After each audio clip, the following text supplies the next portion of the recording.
Assalamualaikum warahmatullahi wabarakatuh. Kepada tutor Dr. Nani Haryani S.Hum MSI yang saya hormati, saya menyadari bahwa pada akhir semester ini biasanya dihadapkan pada banyaknya tugas dan proposal. Dan proposal program komunikasi ini hanyalah salah satu dari banyaknya yang tutor tinjau. Namun hari ini saya tidak hanya ingin menyampaikan sebuah proposal. Saya hadir dengan sebuah solusi konkret untuk sebuah masalah penting saat ini.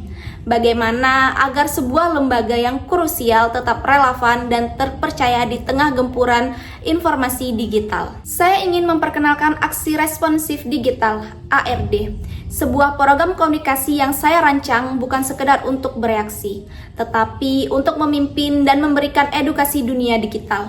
Memastikan badan XYZ tidak hanya didengar, tetapi juga mendapatkan kepercayaan dari generasi muda. Saya menunjukkan bahwa citra yang kaku dapat diubah dan isu palsu dapat diatasi melalui strategi komunikasi yang cerdas dan penuh empati. Mari kita mulai dan kita lihat bagaimana rencana aksi ini dapat diimplementasikan di lapangan.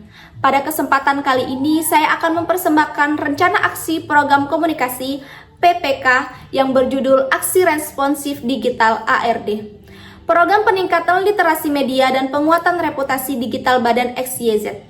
Program ini ditujukan untuk menangani dua masalah utama: penyebaran hoaks yang tinggi dan citra institusi yang dianggap kaku oleh generasi Z dan milenial, yang merupakan target utama kita. Pertama, dalam analisis situasi, saya menyadari bahwa adanya kesenjangan dalam komunikasi digital di Badan XYZ membuat audiens kami rentan terhadap misinformasi mengenai layanan yang kami tawarkan, yang pada akhirnya dapat mengurangi kepercayaan publik.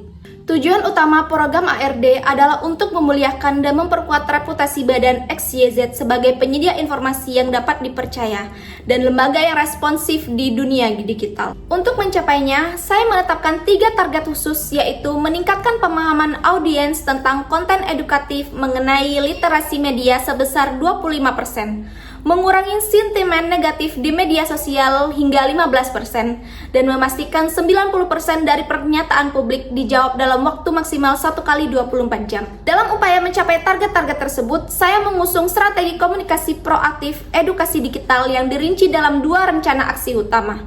Rencana aksi pertama adalah edukasi literasi media. Taktik yang digunakan termasuk membuat seri konten klarifikasi cepat dalam bentuk video pendek dengan bahasa yang cocok untuk Gen Z, serta penyelenggaraan webinar bijak digital yang melibatkan influencer untuk memperluas jangkauan pesan utama kami. Cek sharing, bagikan XYZ, menyediakan data valid. Rencana aksi kedua adalah berfokus pada responsif dan penguatan reputasi dengan penekanan pada pesan kami ada dan siap melayani.